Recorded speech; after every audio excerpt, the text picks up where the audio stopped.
że boli, jedz moją serce uletają, rybki latają swobodnie.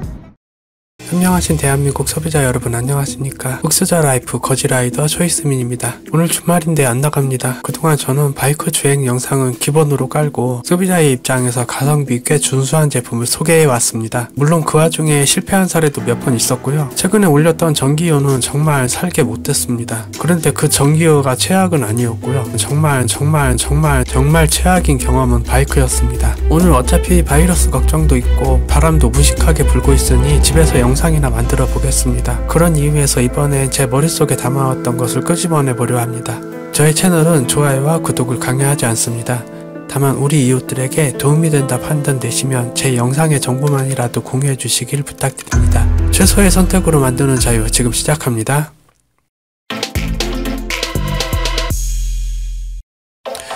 제가 현재의 2대째 울프를 타기 직전, 그러니까 1대 울프와 2대 울프 사이에는 다른 바이크가 있었습니다. 바로 이모셋의 이 바이크고요.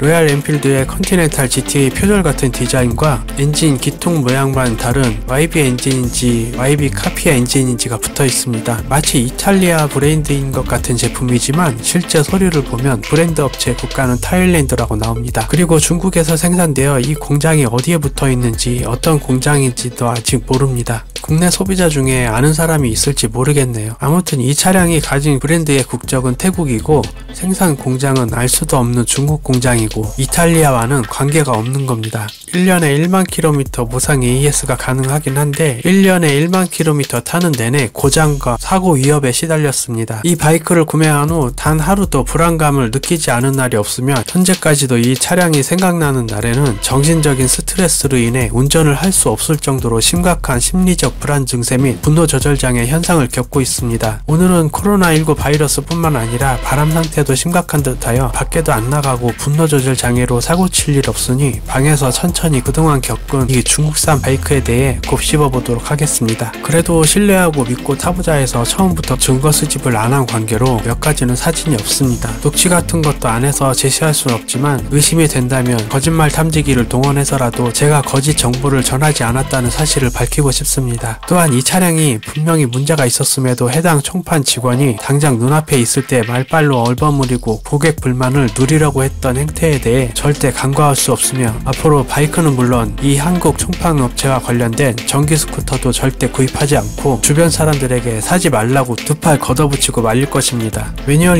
입문자분들 일단 모르니 디자인에 혹해서 사죠? 그거 노리고 나온 겁니다. 저는 아직까지도 이 차량을 이렇게 기억합니다. 예쁜 개쓰레기. 이 차량이 싫은 이유입니다. 1. 바퀴 안 굴러감, 썩썩 걸리는 느낌. 2. 차량 우측으로 쏠림, 핸들 놔보면 우측으로 넘어갑니다. 3. 기어 중립, 인디케이터 부정화, 엔단 확인했는데 기어 물려있어 시동 꺼먹음. 4. 부품의 품질과 조립 수준이 매우 좋아. 5. 승차감? 정말 가스슈퍼 맞나? 6. 비라도 맞으면 물 저장하는 시트. 이제 이모셋 구라바이크 125 그동안 겪은 불량과 고장을 나열하겠습니다. 첫째, 구청에서 등록하자마자 첫날에 이상을 발견했습니다. 스포크 휠의 밸런스를 똑바로 못 맞췄는지 어디에서 충격을 받은 것인지 전륜이 흔들립니다. 전륜 휠이 흔들린다, 찌그러진 거 아니냐, 오히려 판매센터가 화를 냅니다. 그렇게 말하는 거 아니라고. 내 돈 내고 새 차를 샀는데 흔들리면 당연히 찌그러진 거 아닌지 의심하지 않습니까? 전륜이 흔들린다 몇 번을 말하고 대충 넘기려고 하는 걸 수용 안 하고 30분간 버텼더니 그저서야 의정부에 위치한 총판과 연락하고 차량으로 실어갔습니다. 만약 여러분이 차를 샀는데 덱이 너무 민감한 거다 라고 하면 상술에 의한 가스라이팅입니다. 본인이 이상이 있다고 느끼면 문제 있는 거 맞습니다. 그렇게 첫날은 주행도 못 해보고 둘째 날이 받았습니다. 그러나 둘째 날 주행해보니 꼴랑 전륜만 밸런스를 잡아놓고 후륜은 확인하지 않고 그냥 보냈습니다. 차량이 충격을 받은 것 아닌지 의심스럽지만 따지고 걸고 넘어진 만큼 많이 아는 상태는 아니기에 마지못해 믿어보기로 하고 넘어갑니다. 후륜이 울렁거리는 게 느껴집니다. 그리고 바퀴도 뻑뻑하고 제대로 돌아가질 않습니다. 둘째 날 주행하고 내려보니 엔진부에 뭐가 새어나옵니다. 이건 오일입니다.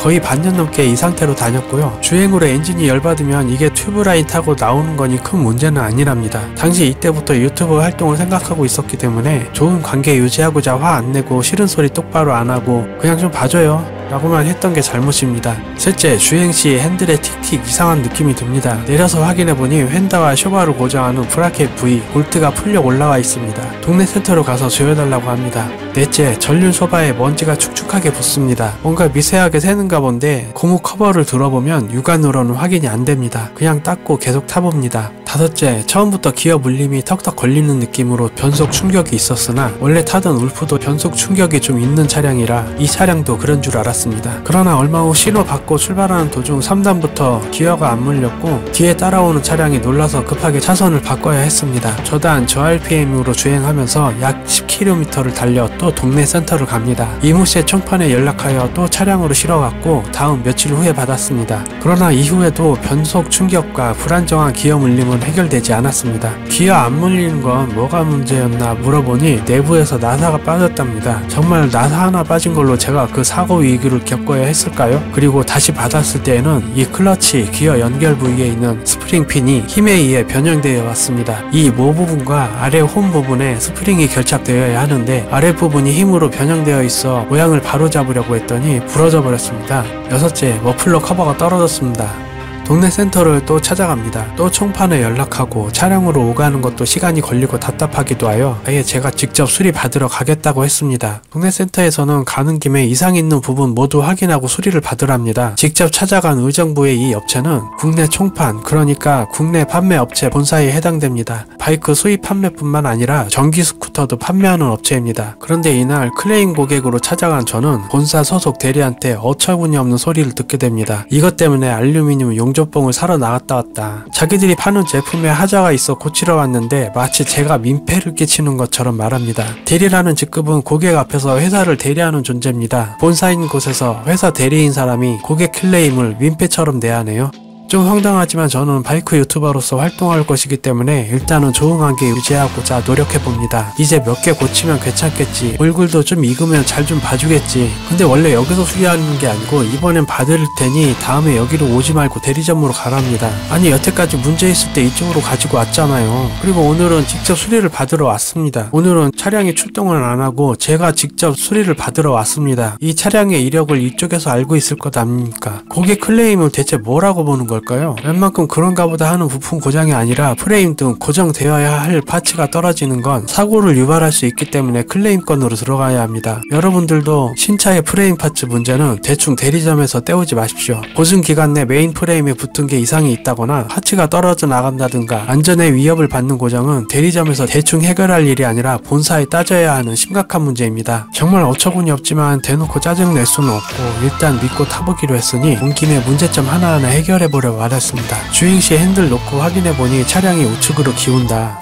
베어링이라든가 문제 있는 것 아니냐, 주행하는데 핸들을 왜 놓냐고 걸고 넘어집니다. 문제 있는 게 아니랍니다. 아니 전부터 차량 밸런스 이렇게 확인을 해왔다. 기존에 10년 된 비누와 울프도 이렇지는 않다.